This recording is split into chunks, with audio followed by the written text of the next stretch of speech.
Bienvenidos. Esto es...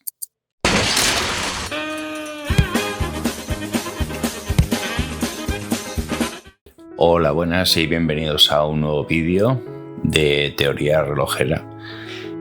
Como ya anuncié en el vídeo anterior, una vez vistos los componentes que forman un movimiento mecánico, vamos a entrar a hablar de las diferentes partes un poco más en profundidad.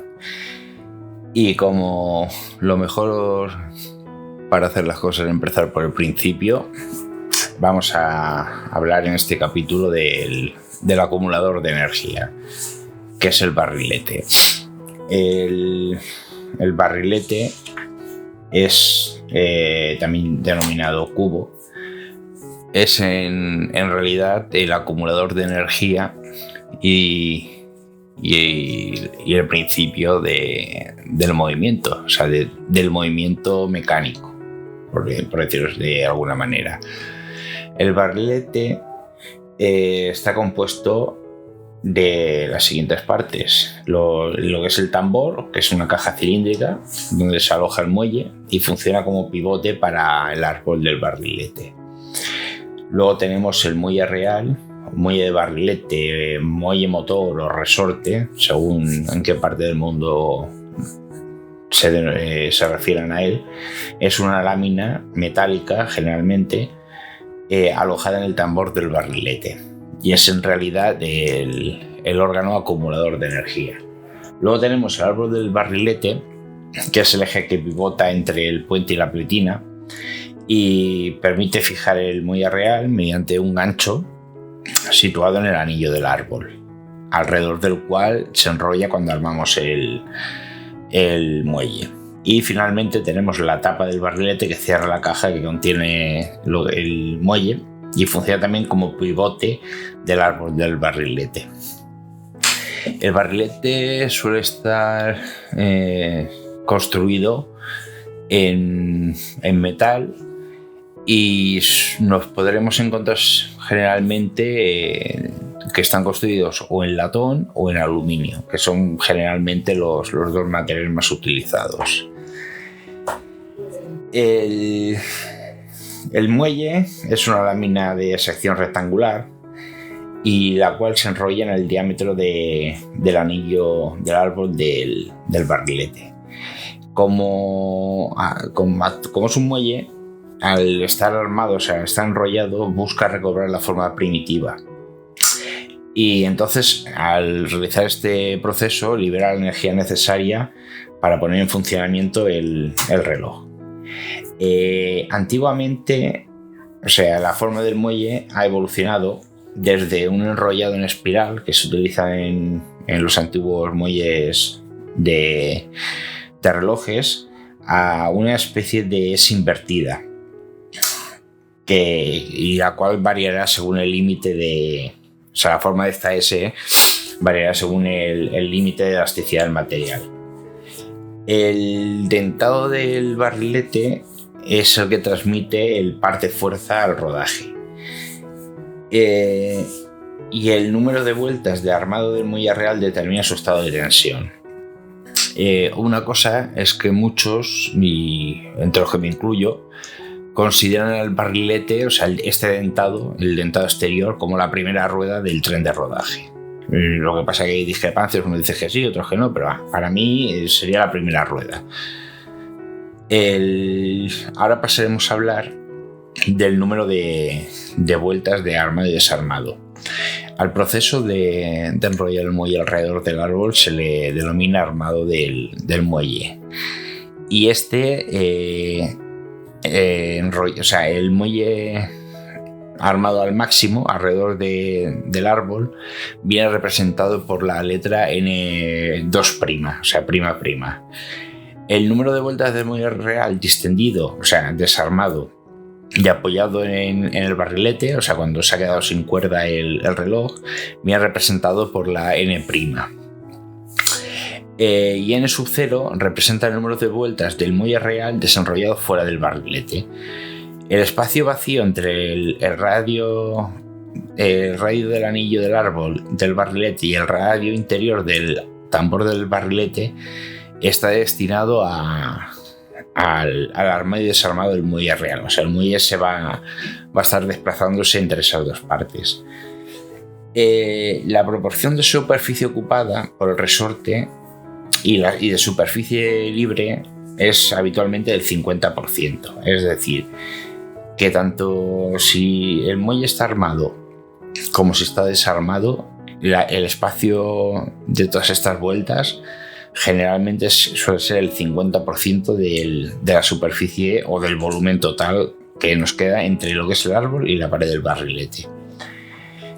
El muelle real puede de esta manera acumular el máximo de energía y determinar el número máximo de vueltas de desarrollo, que vendrá representado por el incremento o delta NB max, o sea, número máximo de vueltas de desarrollo. Si nos fijamos un poco en las fórmulas, veremos, por ejemplo, en esta de las vueltas del muelle armado, vemos que las vueltas máximas, o sea, las vueltas del muelle armado, vemos que estamos relacionando lo que es el volumen que ocuparía el muelle armado respecto al volumen del barrilete.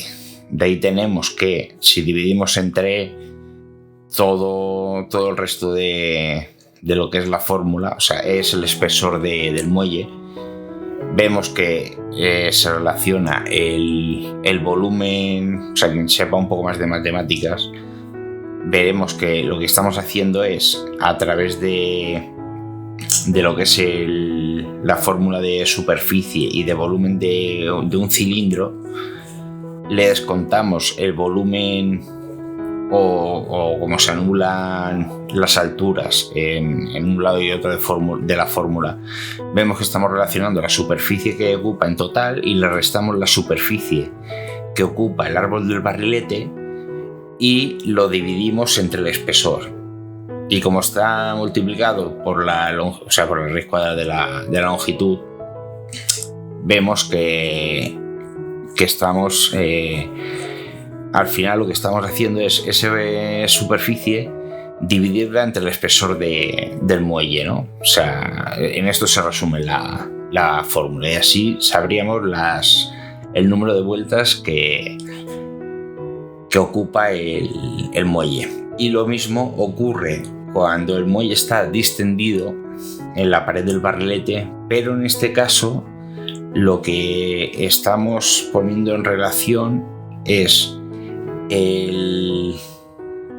tomado como referencia el radio exterior, o sea, lo que es el radio de la pared del barrilete. Y así tendremos las vueltas que ocuparán entre armado y desarmado.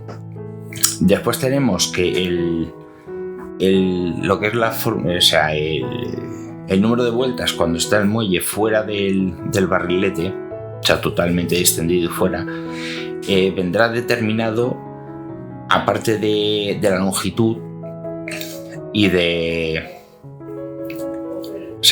la longitud y del espesor, viene determinado por la tensión máxima admisible y el módulo de elasticidad. Y toda esta fórmula viene restado a el número de vueltas del armado. Esto matemáticamente habría que desarrollarlo, o sea, habría que hacer un desarrollo muy largo que no creo que aporte mucho, aunque si alguien quiere se podría hacer, más que nada por curiosidad matemática y física, de física de materiales, de física de elasticidad de materiales y tal. Pero vamos, aquí lo que poner énfasis es que el número de vueltas va a depender de, sobre todo, la tensión y el módulo de elasticidad. La tensión máxima admisible es el esfuerzo máximo que puede resistir el muelle antes de que parta. Y el módulo de elasticidad, como su nombre indica, es la capacidad de elasticidad que tiene el material en cuestión. finalmente vemos que el incremento, delta n sub r es el número de vueltas de desarrollo total del muelle entre los dos estados. O sea, es cuánto va a variar el muelle entre un estado, o sea, entre totalmente armado y desarmado.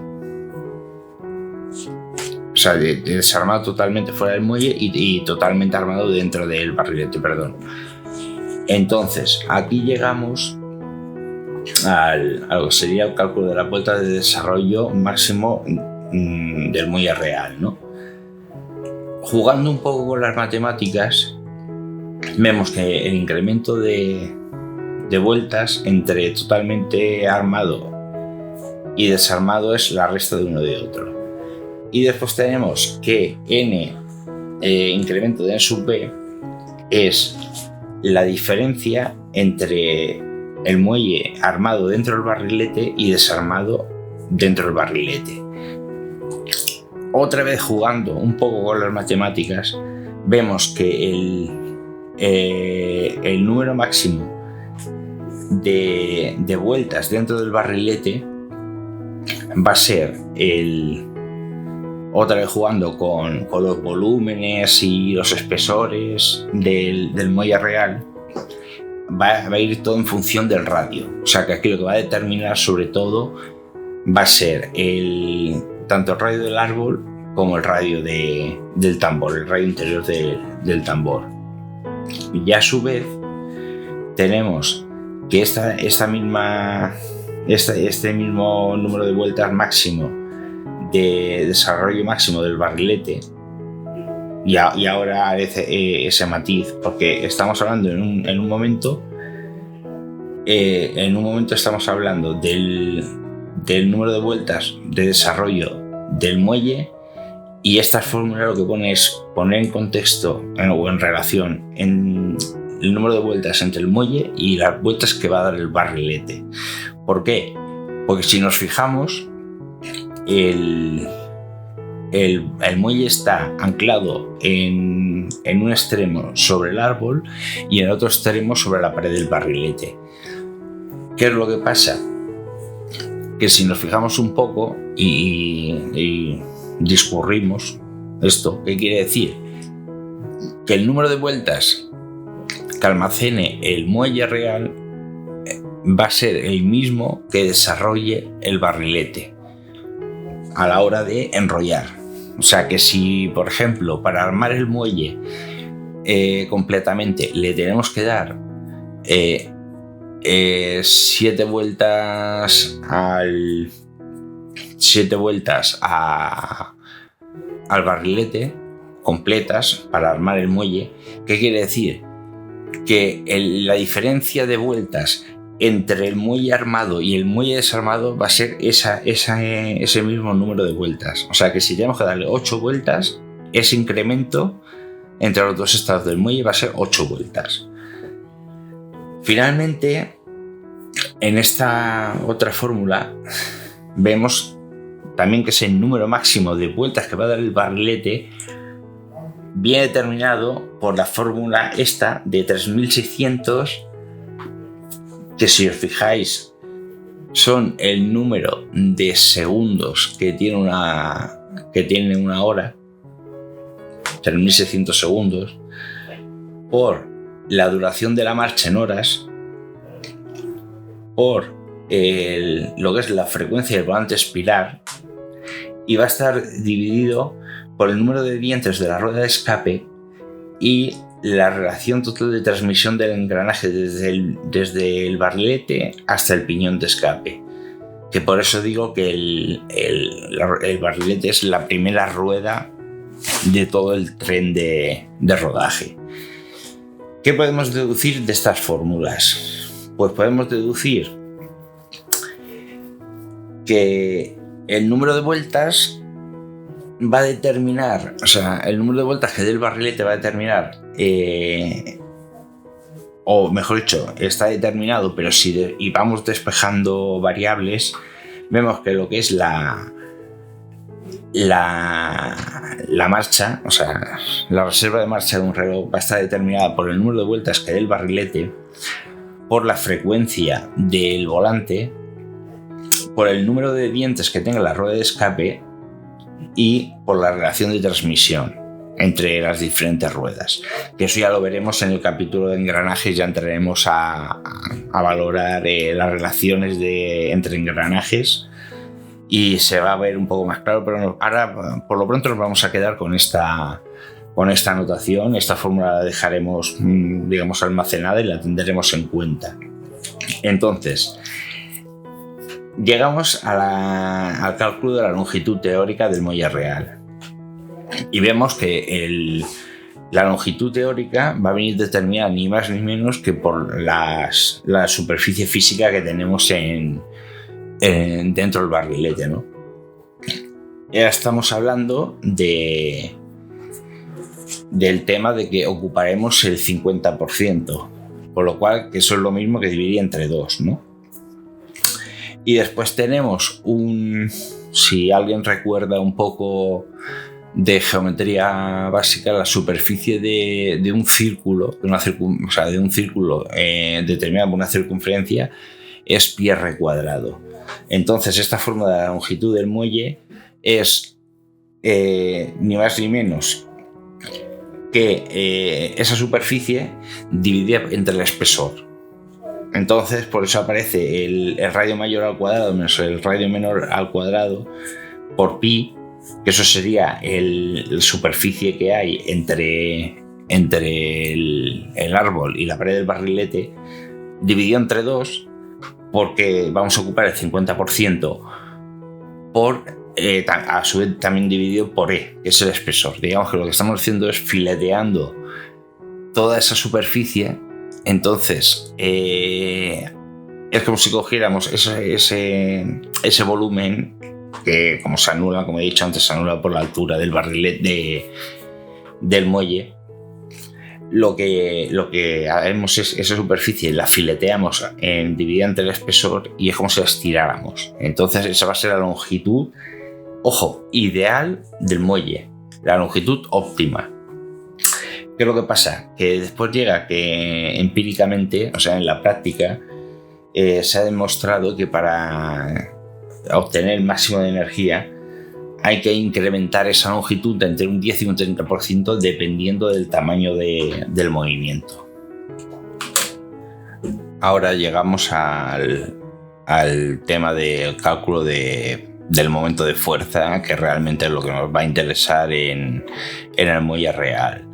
Entonces tenemos que el momento máximo de fuerza viene determinado por el módulo de elasticidad del material, el espesor, la altura, la longitud y el número de vueltas que va a dar entre los dos estados, entre totalmente armado y distendido dentro del barrilete.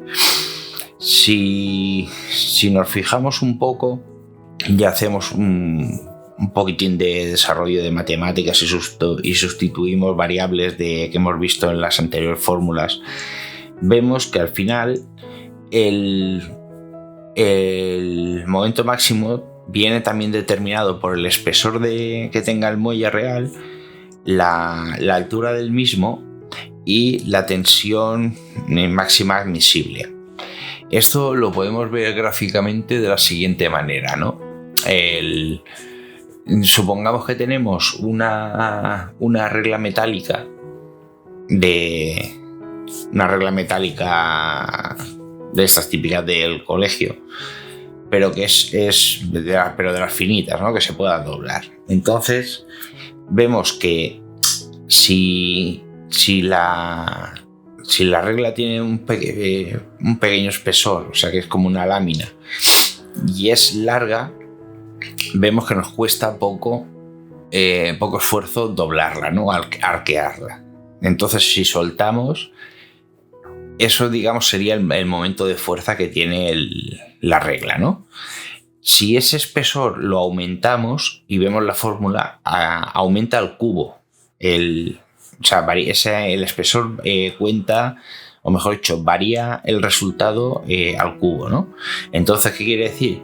que si tiene más espesor tendremos más momento de fuerza. Esto se nota porque nos costará más arquearla. Y también cuanto más larga sea, menos nos costará arquear la regla, ¿no? Entonces, ¿qué nos puede interesar en esta fórmula, ¿no? O sea, en un muelle real, ¿qué nos puede interesar? Que tenga relativamente un poco de espesor, o sea, que tenga relativamente espesor, o sea, que sea relativamente grueso y que sea lo más corto posible para que tenga el máximo de momento. Pero claro, aquí entra en juego lo que es la tensión máxima admisible, que es la tensión de rotura del muelle, ¿no? Porque si tuviéramos un muelle grueso y corto, sí tendríamos más momento, pero ahí también nos la jugaríamos a que sería más fácil que partiera por el tema a la hora de enrollarlo. Entonces ahí estamos jugando en un equilibrio, pero vamos, que al final tendremos que encontrar que el momento máximo lo va a dar con la longitud óptima, que es lo que vimos en el gráfico anterior, ¿no? Que hay un punto en el cual la longitud óptima, o sea, la longitud del muelle, como forma, digamos, la gráfica forma como una parábola. El máximo de la parábola va a ser el momento, el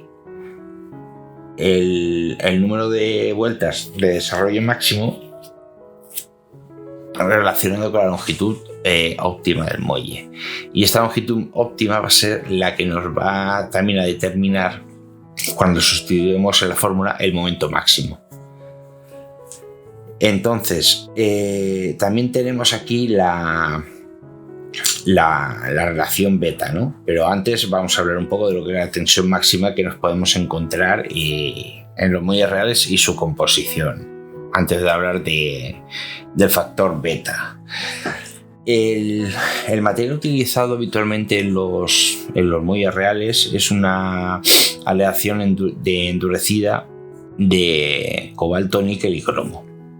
Tiene que ser dúctil y de resistencia mecánica alta, o sea, para que no nos parta, o sea, y además debe resistir la corrosión, y las tensiones con riesgo de fractura ha de ser mínimo. Por eso hemos hablado del tema del equilibrio que tiene que haber en el momento máximo entre lo que es la longitud y el espesor del muelle y la tensión máxima admisible del material. Esta tensión máxima admisible por el muelle, habitualmente en los muelles comerciales que se utilizan hoy en día, suele estar entre los 2.840 megapascales y los 3.340, según la calidad que tengamos en el muelle. Y el módulo de elasticidad de las diferentes aleaciones suele estar entre 2,2 y 2,3 por 10 elevado a 5 megapascales o newtons partido milímetro cuadrado. Entonces, aquí es donde entra el factor beta. El factor beta es la relación que hay entre el momento máximo de fuerza que da el muelle cuando está enrollado totalmente en el árbol, que ese es el momento máximo de fuerza. Lo obtenemos cuando está enrollado al máximo en el barrilete.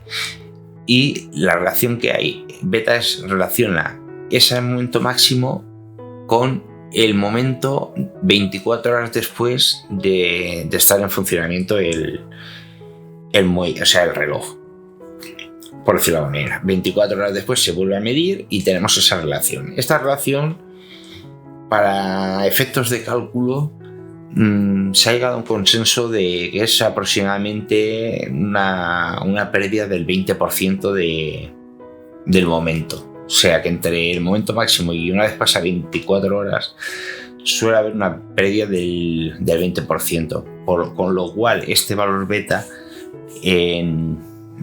a efectos de cálculo Se suele tomar como aproximadamente 0,8 para movimientos de una reserva de marcha de aproximadamente unas 50 horas. Luego tenemos lo que es el factor K, que ya veremos más adelante para qué nos sirve, que es una relación geométrica que existe entre el radio del anillo del árbol y el espesor del muelle. Esta relación está comprendida más o menos entre 10 y 14. O sea que el radio del árbol del barrilete suele ser entre 10 y 14 veces el espesor que tenemos del muelle real. Así finalmente vemos que lo que es la energía máxima almacenada en el muelle real en milijulios está relacionada con el espesor, la altura y la longitud del muelle, que se me va tanto al cielo, y después todo esto multiplicado por la tensión máxima al cuadrado partido por E, o sea, por el módulo de elasticidad, y a su vez partido por 6, que eso va a ser, como he dicho, la energía máxima almacenada en el muelle real, que quien sepa un poco de física o de mecánica, esto es ni más ni menos que el trabajo máximo que puede realizar lo que es el muelle, ¿no? O sea, la cantidad de trabajo que puede realizar. Llegamos finalmente a lo que es el control del muelle real. O sea, ¿cómo sabemos si un muelle es bueno, es malo o es regular? Pues el armado y el desarmado del muelle real se controla mediante unos aparatitos que son los captores de fuerza o con un dinamómetro. Básicamente estos son los dos métodos que tenemos para controlar o mejor dicho, hacer un control de calidad del muelle, ¿no? Los captores de fuerza lo que hacen es que la fuerza liberada por el muelle se convierte en una señal eléctrica que puede ser medida y controlada. Entonces con esta señal eléctrica vemos qué tal bueno es el muelle o cómo se comporta, ¿no? O también podemos utilizar un dinamómetro que se conecta al muelle y los datos que nos da el dinamómetro se comparan con un muelle patrón. Entonces aquí podemos detectar lo que son las pérdidas en el diagrama este que vemos abajo. Podemos ver lo que son las pérdidas del armado y desarmado del barrilete. Las pérdidas permiten determinar lo que es el rendimiento. Y eso es entre la relación entre los dos momentos según un número de vueltas determinado, ¿no? O sea, tenemos en la gráfica, vemos en la parte de arriba lo que sería el diagrama del armado. Llegamos a un punto máximo de armado, o sea, totalmente enrollado el muelle, y vemos que de repente da un salto hacia abajo. O sea, decae el momento, ¿no? Y ese es que sería cuando terminamos de dar cuerda y soltamos la corona y empieza a funcionar el reloj con el muelle totalmente armado. Ahí se produce la caída y ese sería el momento máximo que vamos a obtener de ese muelle. Y vemos que la gráfica sería se va desarmando, o sea, esta gráfica sería de ida y vuelta, y vemos que hay un espacio entre la de arriba y la de abajo. Esto sería lo que viene representado con la letra eta, y podemos hacer unos rendimientos parciales, ¿no? Podemos tomar en diferentes puntos a los eta sub 1, sub 2, sub 3, que son rendimientos instantáneos. O sea, pues vamos a tomar el momento cuando le demos 3 vueltas al muelle, cuando le demos 5, cuando le demos 7, y a su vez tomaremos los momentos cuando le falten 7 vueltas para parar, 5 vueltas para parar y 3 vueltas para parar, o sea, para desarmarse completamente. Y esta fórmula, incremento de M sub B, es el momento de armado por 1 partido N, o sea, nu, eta que diga, perdón. Y que este N, o sea, es un rendimiento medio que se saca a partir de la media de los rendimientos instantáneos. O sea, de estos rendimientos que hacemos en diferentes instancias de armado del muelle y de desarmado del muelle, tomamos esos rendimientos parciales o instantáneos, mejor dicho, que los toma, que pueden ser aleatorios, no hace falta que sea con 3, 5 tal, pueden ser cada vuelta, podemos tomar uno, ¿no? Entonces, la media de todos ellos nos va a dar lo que es el rendimiento medio del muelle. ¿Y qué nos dice que podemos intuir de esta fórmula? De esta fórmula podemos intuir que un muelle será mejor o peor en relación a que estas dos curvas estén lo más próximas posibles. O sea, y aquí lo vemos en la fórmula, si el incremento o sea, el diferencial no es un diferencial, es un incremento, ¿no? Una variación del momento, tendremos el momento de armado multiplicado por 1 menos n.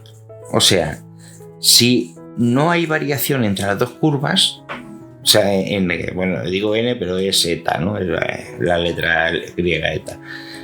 Si esta variación, digamos que las dos curvas están solapadas una sobre otra, eso es 0. Entonces, sería 1 menos 0, quiere decir que el momento de armado, el momento máximo, es el momento, es el mismo que la variación de movimiento. O sea, ahí estaría, digamos, a ver cómo me lo explico yo, para que se entienda bien. Digamos que ese muelle no tiene pérdidas, no hay pérdidas de fuerza, con lo cual sería un muy buen muelle. En cambio, si fuera, por ejemplo, 0,5, ya digamos que ese muelle perdería, ese incremento sería que estamos perdiendo el 50% del momento de armado, por lo cual sería un muelle relativamente nefasto. Y estas son a grandes rasgos lo que vamos a tratar sobre el barrilete, ¿no? En resumen, es un acumulador de fuerzas, o sea, de la fuerza de energía, o sea, un acumulador de energía. Por otro lado, el número de vueltas va a depender exclusivamente del espacio físico que tengamos, que será el 50% del barrilete, y el número de vueltas que vaya a tener y vaya a dar el barrilete va a depender de lo que es la tensión máxima y el espesor la tensión máxima admisible del muelle, o sea, del material, para que no se rompa, del módulo de elasticidad y del espesor del muelle. Y a su vez, este espesor del muelle está en módulo de elasticidad y la forma geométrica del muelle, o sea, el espesor, longitud y altura, va a determinar el momento máximo. ¿Qué importancia tiene el momento máximo en el movimiento? Pues lo que va a tener el movimiento, o sea, el momento determinante dentro del movimiento, o sea, de lo que es el movimiento entendido como no como maquinaria, sino el funcionamiento de lo que es el reloj en sí. Es que cuanto mayor momento tengamos, a través del tren de rodaje va a llegar mayor fuerza al áncora y vamos a tener una mejor amplitud del volante, una mayor amplitud, o sea, mayor momento, mayor amplitud. Que por eso es uno de los factores de que un muelle esté bien o mal, lo va a determinar la amplitud del muelle. La amplitud del volante, porque eso lo que nos va a indicar es que el muelle no tiene un movimiento alto, con lo cual hay algo que lo está frenando entre el barrilete y el escape. Entonces puede ser eso, grasa seca, que haya rozamientos, con lo cual ese movimiento se va disminuyendo por los rozamientos, o por la viscosidad de las grasas que se van secando. Después, si tenemos un momento alto, el movimiento de los pasos del áncora, las oscilaciones del áncora, mejor dicho, van a estar más marcadas, con lo cual va a haber menor posibilidad de que se pierdan tics, o sea, que hayan bloqueos en falso o hayan rebotes. Y sobre todo, esto va a afectar a la precisión, pues si tenemos unas oscilaciones más marcadas y tenemos menor posibilidad de pérdida de tics, esto lo que va a repercutir es una mejor precisión. Bueno, finalmente llegamos al tema de la lubricación.